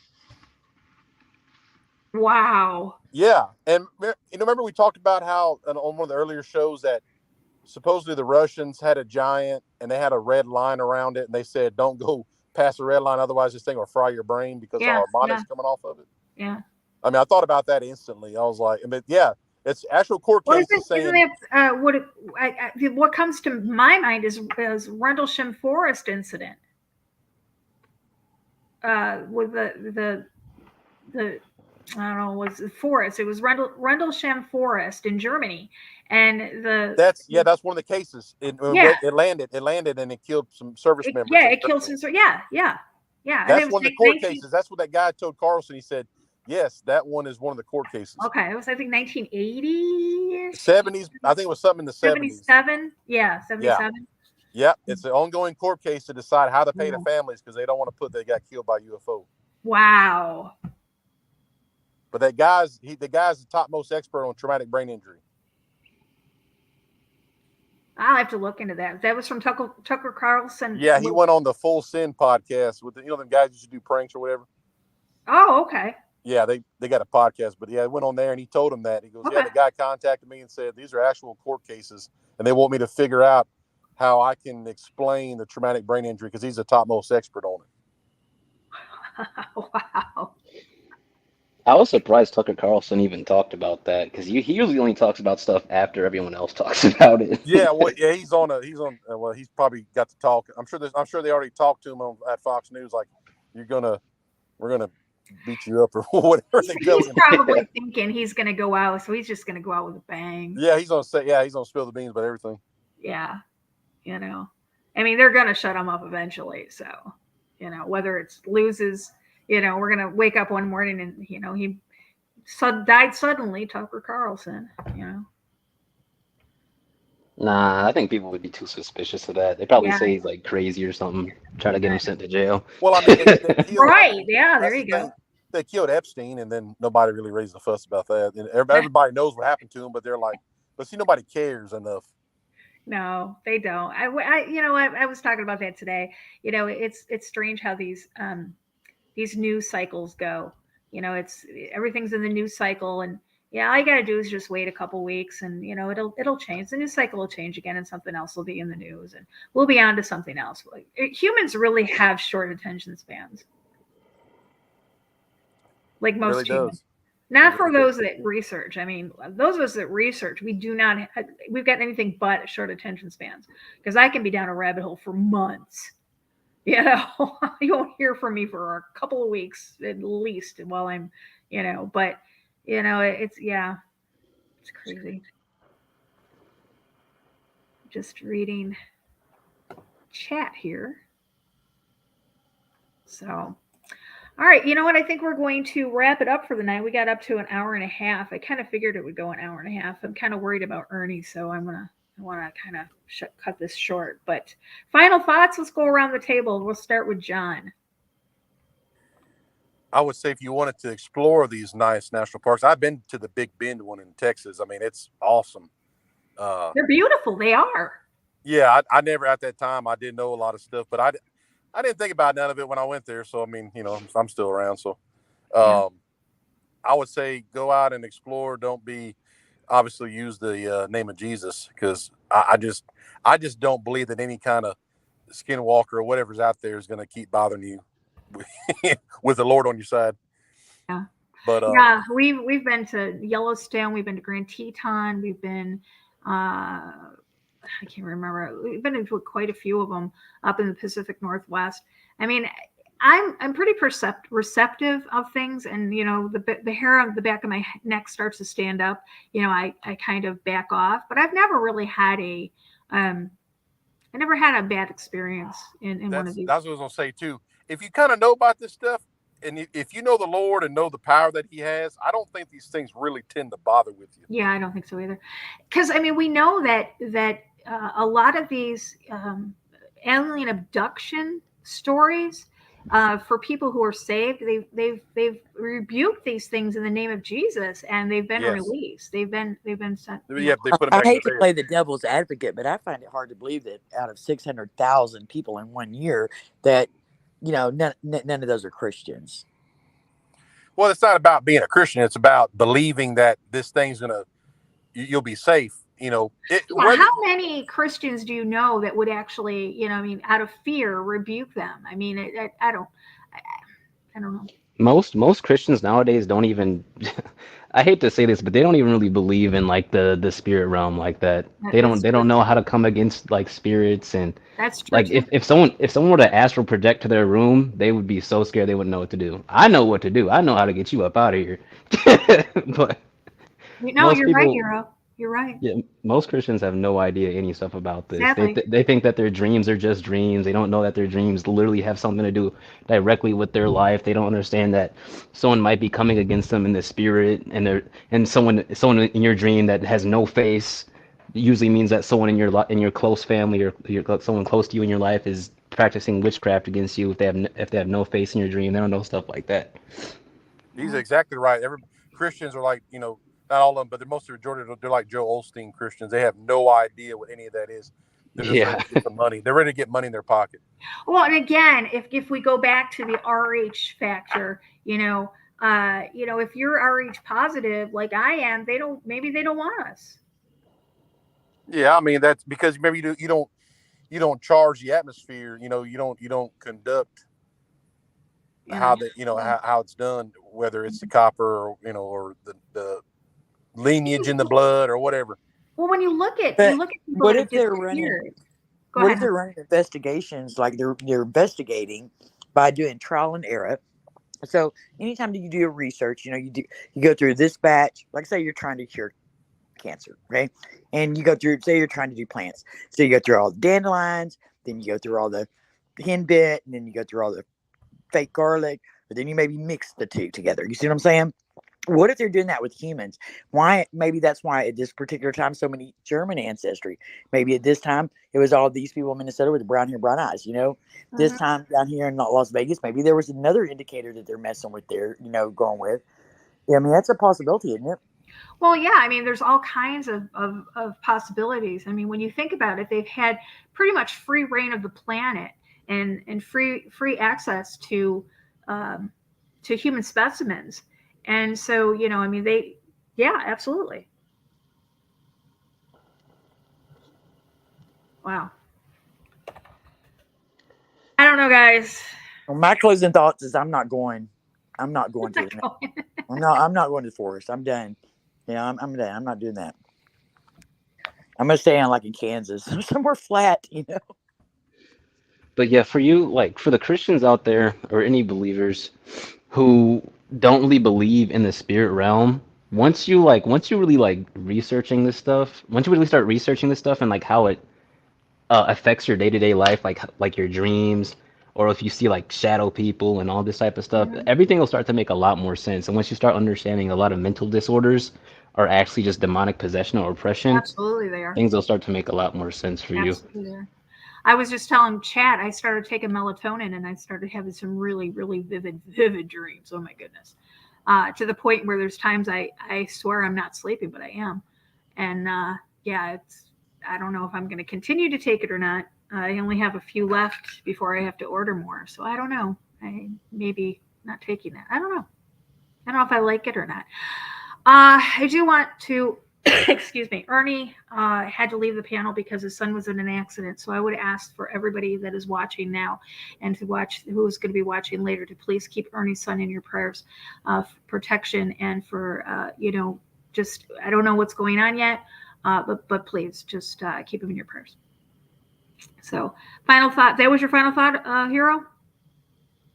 I feel kind of led to say this as well about the dreams. Go ahead. In dreams, a lot of the times it's basically God trying to give you a message of something bad that's happening in your life or could happen in your life. For example, if someone is throwing rocks at you in your dream, or stabbing you in your dream, or shooting you in your dream, that means the spirit of death is upon you, so you have to rebuke that immediately. As well as what was another one? Oh, someone's trying to feed you in your dream. They're giving you some sort of shot in your dream. They're basically giving you anything in your dream that isn't just straight up good. That means that they're trying to put some sort of disease or sickness on you. Or if someone's trying to marry you in your dream, even if it's someone you know in real life trying to marry you in your dream, that basically means an entity is trying to marry you in the spirit realm. So you'll notice with people like that who get married in their dreams, they'll whenever they have a relationship, it always fails no matter what. They'll have a marriage and then they get divorced, or they'll have a boyfriend or a girlfriend and they'll get broken up with. That's because you're married to something in the spirit realm who's trying to stop you from getting married in the real world. Oh, wow. It goes really deep when you start learning about dreams and entities and stuff like that. So most I remember having dreams of being shot at, and the bullets will come within inches of being dropped, or I'll be shooting a gun at somebody or throwing a stick or something and it won't work, and I'll go to jump over a puddle and I'll be I'm stuck. I can't get out. I can't get over the puddle or stuff like that. I just have really weird dreams. I would say jumping over a puddle and not being able to get over it means that there's some sort of hurdle in your life that you aren't able to get over or something like that. Maybe there's some sort of big blockage in your life that you feel like you can't get past. And then bullets coming directly at you, then stopping means that someone's trying to attack you or kill you or something like that. But God's protection is upon you, so he can stop that, I guess. Yeah, because they come up with inches, and all of a sudden they just stop and fall. Yeah, I've had those dreams since I've been very young. So yeah, but I don't know if I'm going to continue taking these or not. So, and final thought. Yeah, I was just thinking about the dreams I have been really weird, but I've either dreamed what I thought were either past lives or what was going to happen in the future, and I've also had dreams that saved people's lives. So, long story short, I had a dream, and I dreamed about my niece was a little bitty girl that she was locked in a car and was dying, and I woke up and I was like, "Where's Chaw?" And we looked and looked for her. And where did I find her? It was in the car down, and she was just about dead. She was like soaking wet. It was at the coast. It was so hot. They were playing hide and go seek. So yeah.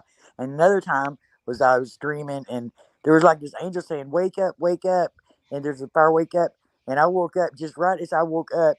This fire literally started right there in front of me, and it went off in this bathroom that we were remodeling at this house that we bought. We were remodeling.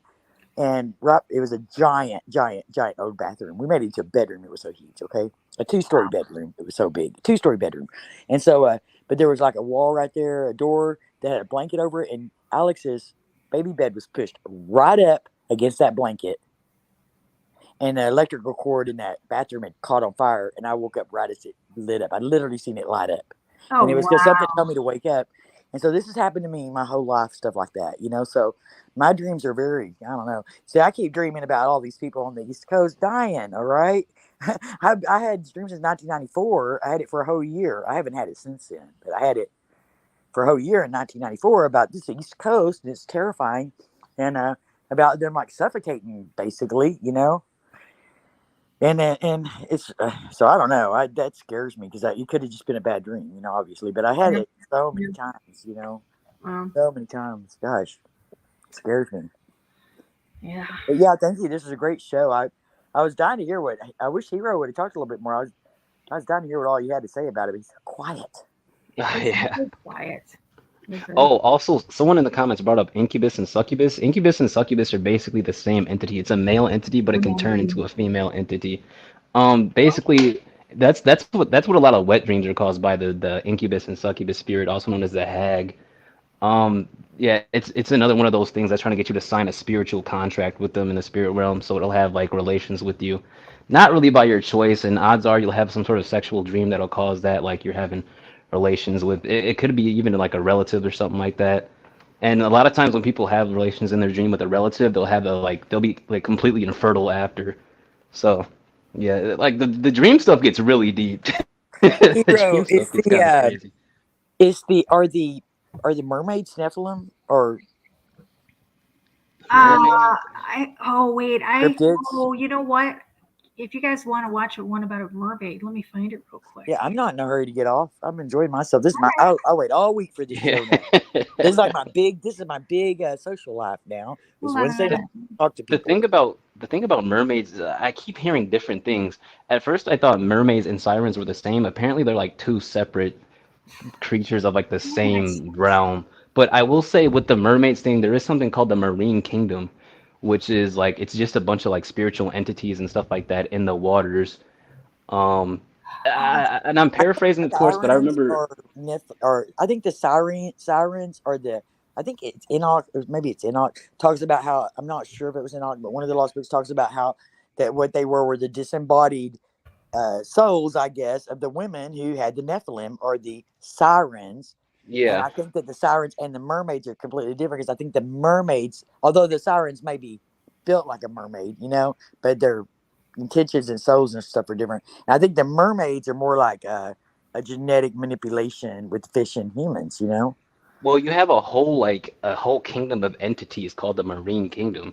Like I've heard stories of like I forgot what her name was, but it was a spirit, like they called her the Queen of the Sea, that would come out of the sea in certain parts of Africa, and they'd have to rebuke her. Ooh. Yeah, it gets pretty We dark, don't and know she'll what like drag people under the water and stuff. Yeah. a lot of people think that space is water, and I know that sounds ridiculous, but I still have always been on the line about this flat Earth. I'm not going to lie to you because I can't prove that it's round. Is the problem. But when I grew up, I've never been Catholic, obviously, but the Bible that I read was a Catholic Bible. Okay, that's what was given to me, and that's the first one that I read page to page, every single word of it. And in the front of the Catholic Bible was a picture of the flat Earth with the dome over it, which is the firmament, and then the Earth, and then underneath it kind of came down like an island like thing, and it said Sheol, and then it had the different like tunnels that went out like I guess towards space. I don't know, where it would go, space, I guess, And so that always kind of stuck with me. And then I was, I don't know, I just don't know what to think about all that. I just don't know what to think about all that. I just know that in the Bible, when I read the Bible, I always believed that the Bible said, essentially the way I read it was that it was flat with a firmament over it, like a dome. Because, when it rained, it had never rained. Because the dome, the firmament is like a greenhouse. It gave us like a greenhouse effect, which is why everything was actually bigger in the past, because the oxygen and it never rained. The Bible says it never rained, okay, until the flood. And that's when the firmament opened and the flood waters came in through the firmament. And so I don't know. It said it never rained before. So I just don't know what to think about all that. I have so many.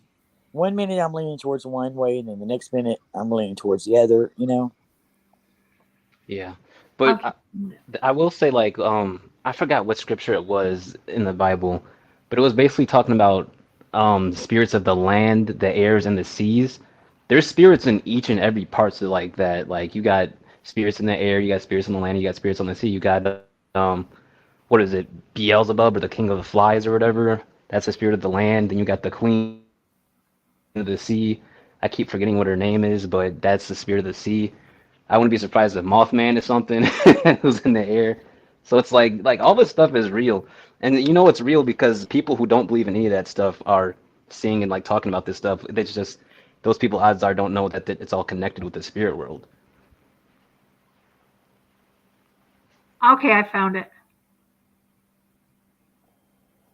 Give me a second. Okay. Do you guys follow Auntie Colette? Auntie Colette?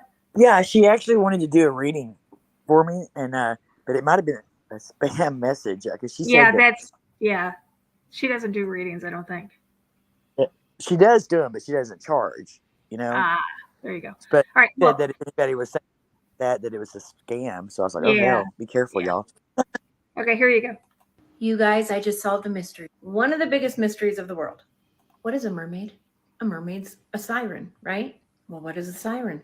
Many speculate that mermaids and sirens are demons, right? They're not using snarflats singing Part of Your World, I'll tell you that much. They lure fishermen by their song into the water and take them from there, never to be seen again. Many have speculated that mermaids/sirens are demons.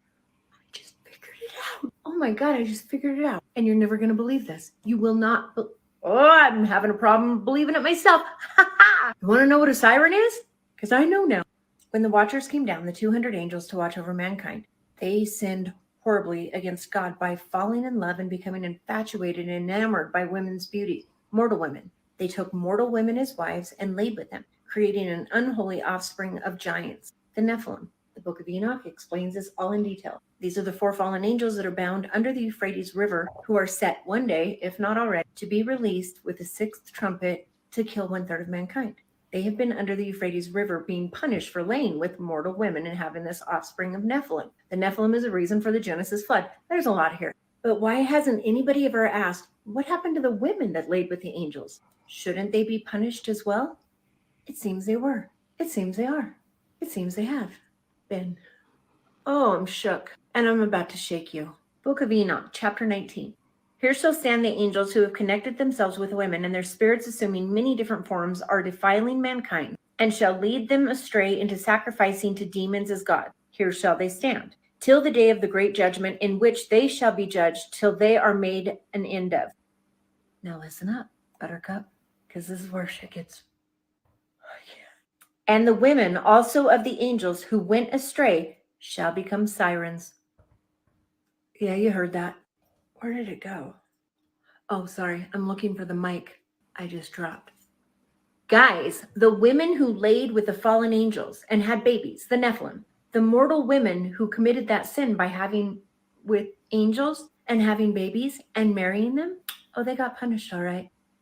They are sirens, and sirens are mermaids. Oh, my mind's blown. What do you think? I think that's part of the marine kingdom. Even if you look at like Greece.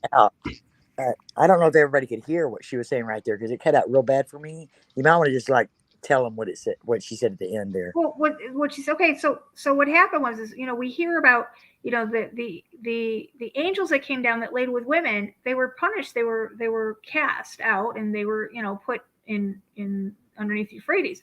But what about the women that laid with the angels? Well, they were punished as well, and they were turned into the mermaids. And she actually gave the scripture out of the Book of Enoch. Well, they were turned into sirens. or turn into sirens. Yeah. Mind Everyone's, blown. everyone's dipping out today. I don't know what's going on.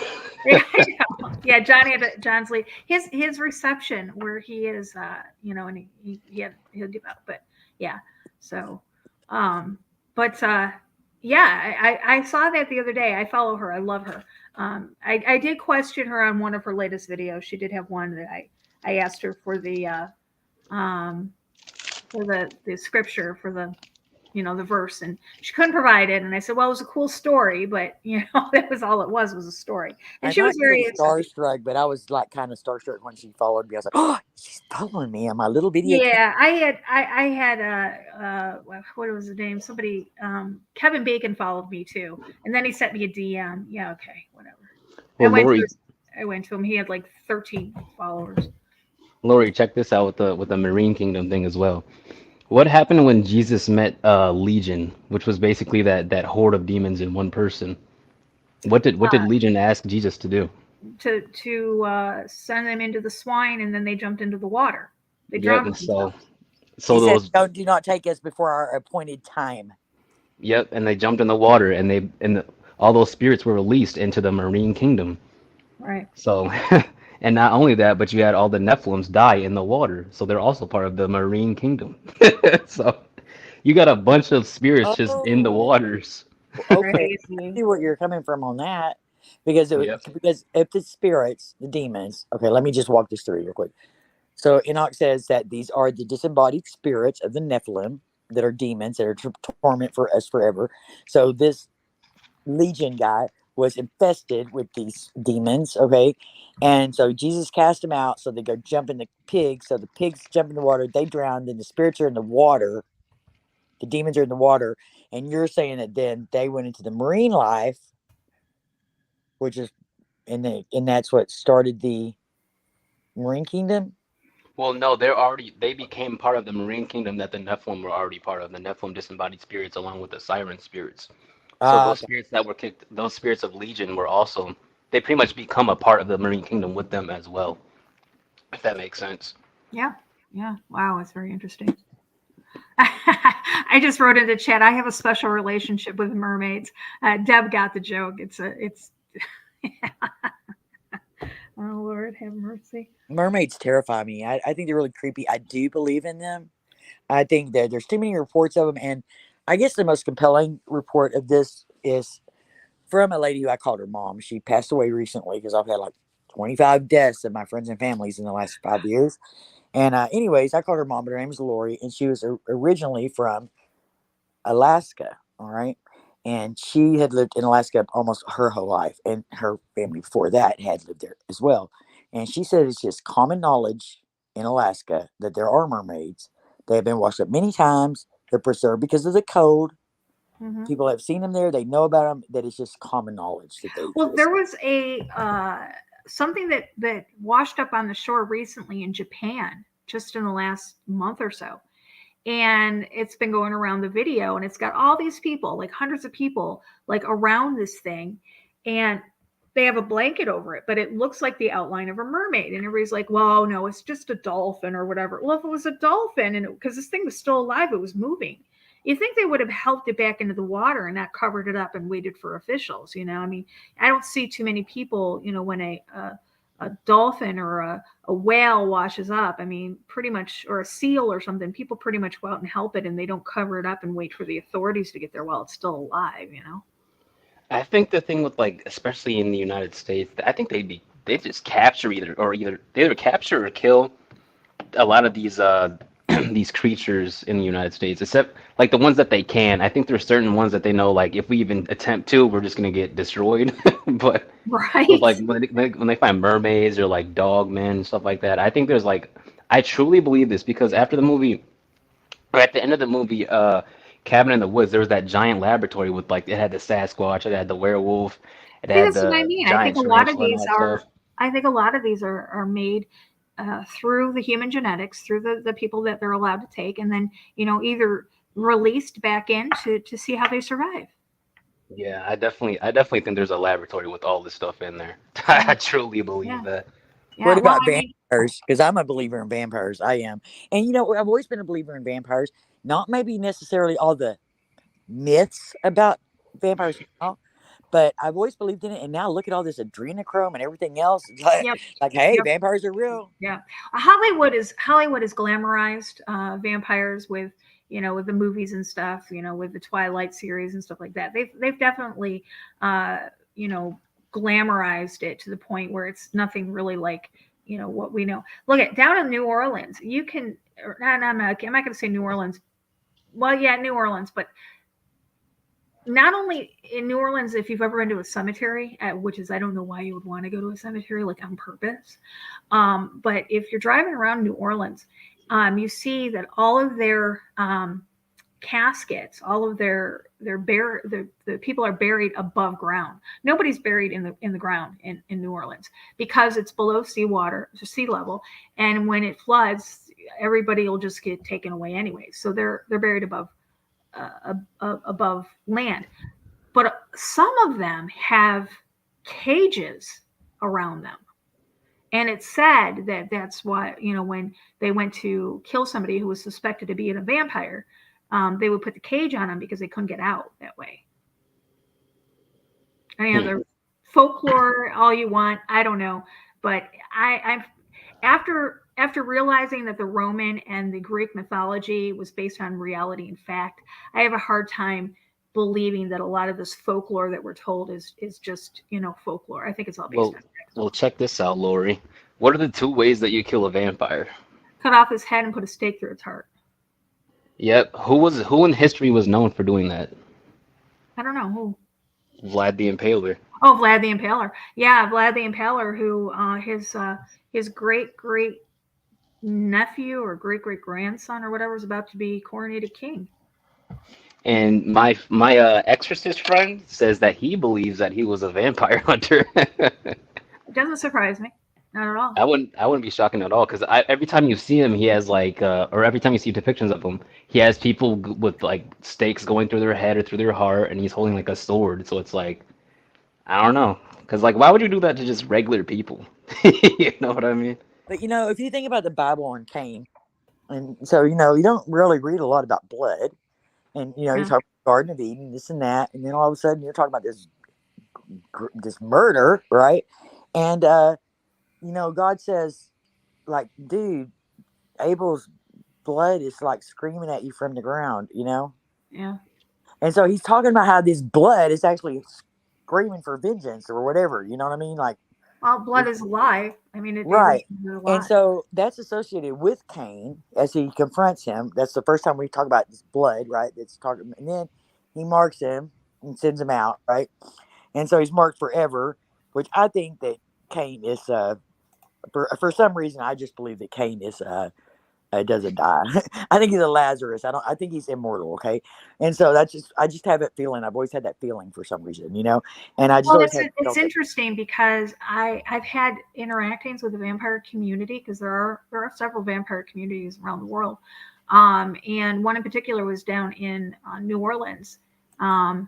Actually, there's 3 in particular. One in Los Angeles, which he since moved to Vegas. His name was Don Henry. And then down in New Orleans, his name was Father Sebastian. And then up in Ohio, we have Michelle Belanger. And the 3 of them are all, Michelle is a psychic vampire, and Don Henry and Father Sebastian are both sanguine, which means they drink blood. And both of those, it's interesting because they have talked to me about an elder, because the community has a pecking order. It has an order, and their elders, one of their elders is named Cain. So are they actual vampires, or are they like the value brand vampires who just drink blood because they think it's cool? It makes them feel different. No, these guys are pretty legit. Oh, okay. No, I think that they drink the blood for immortality, or to try to, did they live longer, because if you think about back whenever they were doing all the sacrifices to Moloch and stuff, supposedly if you listen to Lori, these interpretations aren't correct, but if you listen to me, they might be, okay, that these kings lived forever, forever and ever and ever, thousands of years, you know. Well, I So mean, no, okay, so back when the Bible was, everybody did live for a very long time. If you get out a pen and paper one of these days, that and was you- a dig about stitching, by the way, in case y'all missed it. That was oh, that's stitching. funny. Okay. Get out a piece of paper and go and look up the ancient Egyptian kings and the pharaohs, and look at the dates that they ruled from. Literally thousands of years, guys.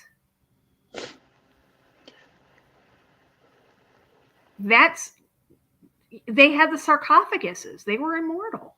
Most of them were immortal, which means they're probably still around, right? Yeah, that's a great thought. They got the because we did that sarcophaguses. show about Obama being cloned from Akhenaten, and it Akhenaten. still creeps me out so bad. Okay, 'cause I really believe that because I think we proved it with those scars. I think we did too. And we had already done the shows about the cone heads and the Yeah. Nephilim skulls, and then those scars. And then he's saying that looks like that's me. You know, Yep. it's like, dude. Yeah. He went in there and he's like, "Oh, look at that's me." Yeah. Yep.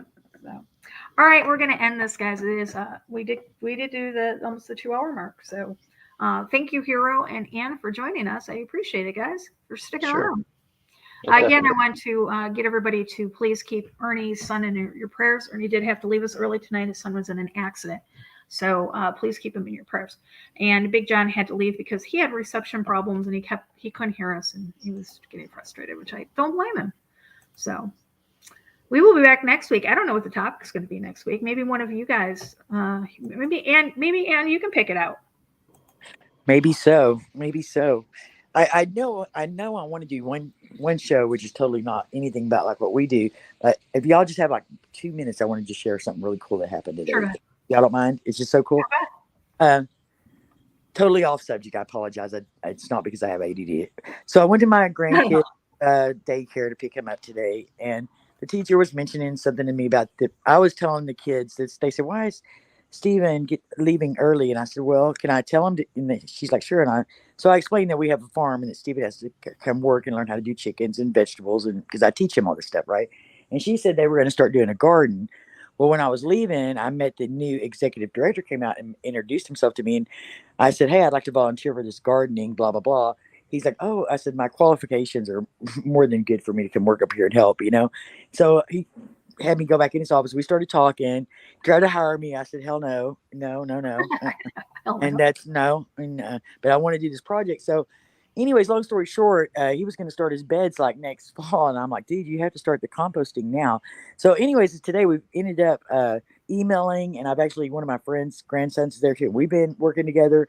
And so I told him about starting he was trying to get some money, like a grant to start the gardening. I'm like, "No, dude, you need to get your parents to, interact with this." Right. So I emailed him back today and was like, everything starts with the soil. So starting with the compost bin is the best way to do that. It needs to be done now. Start working with the parents and having them donate the dried eggshells, the shredded paper, a bag of soil, different things like that they can, that would be okay to bring to the daycare, And then my friend Donna was saying that they could teach the coffee grind, so like that. Donna was saying that they could teach the kids, which, stuff goes in the compost bin. So at lunchtime, they could all put it in a bucket, and then they could go out there and put it in the compost bin, But then in the email, I told them, I said, by the time it gets time to start the hard gardening, the parents and the kids will be more interested because they're already vested by working this whole time on the compost pile. Right. You see what I'm saying? And I think it's wonderful that I'm seeing a daycare center implement That's awesome. gardening, and I'm going to get to be a part of that. And I'm so excited, and no telling where this is going to go, because you know what? I may end up bringing this to every daycare in the United States before it's over with, because I'm an overachiever, and this is so freaking cool. I think it's cool because a lot of the schools, I think they, remember when I was in school, we used to have, they used to teach us how to cook and, and do stuff like that. Home ec. They don't even have home ec anymore. They don't even teach kids how to do that stuff anymore. So that's honestly, awesome. we're excited. So anybody that's listening to the show, with the way the economy, maybe people might not have liked this a year ago, but right now it may end up being whether their kids eat or don't eat. So this is so important. Yeah. And I want to do some shows about this. And if y'all are interested, give Lori some feedback and let us know. And I would really like to do a whole series, because I think right now, one of the most important things we can be talking about is prepping, bug out bags, gas mask, and growing your own food. And, and what to buy on these prepping. I'm seeing people getting screwed over so bad. And I promised Hero I would do one video showing him about what's actually in these emergency, these emergency buckets. Let me ask you. I have all those buckets, and I'm going to do a video and break it out and show y'all exactly what's in it compared to regular food and this and that. You're an ambassador now for Amazon. Can you get a hold of Amazon and find out if they're going to bring back our Marlar bags? I've been ordering them on there. Have you? So I heard they were going to ban them. I heard they were going to ban them. That's what I heard. So I went psycho, and of course I bankrupted us and got every freaking Mylar bag. My neighbors all got them too, and I've got boxes of Mylar bags. Well, and 1,000 of those things to suck out the oxygen, and a vacuum sealer, of course, because I thought they were going to ban it. Well, I can't figure out how to use the vacuum sealer, so I'm having to use a curling iron. So it's kind of not really working. We got Mylar everywhere, but I know they were going to ban them. But the last time I went to go buy them, they were still selling them. So I will find. Okay. Cool. And also on my Amazon store, I got a really good deal they gave me that I can offer to people, and I bought one right away. I normally don't try to sell stuff, but hey, this is a good deal. Yeah, it's a mini air conditioner that runs on a USB, and you can get it for $24.95 on my site. And that's I bought one immediately. I'm like, what? Shit. Oh wow! I put Ann's in the description below all of our videos, straight across now. All of our videos, no matter what the topic is, whether it's just me, whether it's me and Ernie, whether it's all of us here on this panel, it doesn't matter what video. Click on it at the bottom in the description. You're going to find Big John. You're going to find Hurricane Ann and all her links. You're going to find Hero, and you're going to find Mike's Roar and everybody. So I will put my Amazon store. Put my Amazon store, bestie. I did. Yes. You gave me all the links. You said put them all on, and I did. Yes, I'm so excited. Yeah. So it's not on this one yet, but it will be as soon as we get done here and finish up.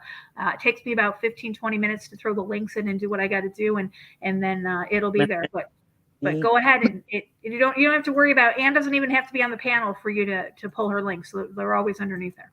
That's awesome. Thank you. Thank you. All right, Hero. We will see you back here next week. Oh, most definitely. I'll catch you all later. All right. Later. What? I said later, Hero. Oh, did you read the private chat? No. You better go over and read it. There's a message for you.